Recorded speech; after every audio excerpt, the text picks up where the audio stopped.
vàng khoa thì môi tu sắc bé thì liếm tu cần nhị lô nghe ai có môi sông thế ô anh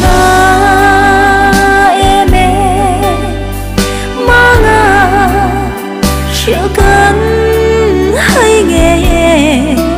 tiếng lo phá xin luôn quan cần xuống lâu xin cần ai che cần phiền lo che mang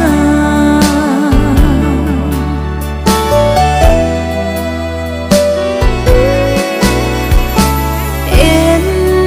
để mang xuân luôn khi nô li khi ra niềm thiam cần ôm xí lâu niềm tuổi bé in mò cả phong ru như lối xí niềm tu tu ôm lâu hiền loài khi cần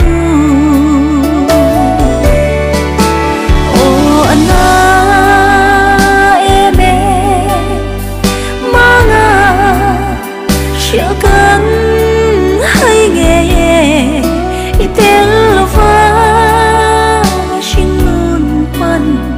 cần xuống lâu xin cần ai che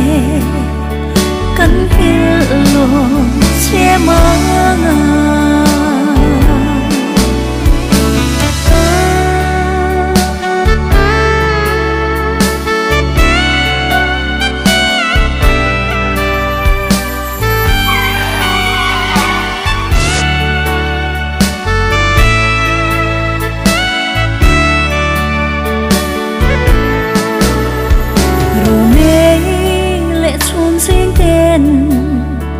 kian sayang re masih nang me kian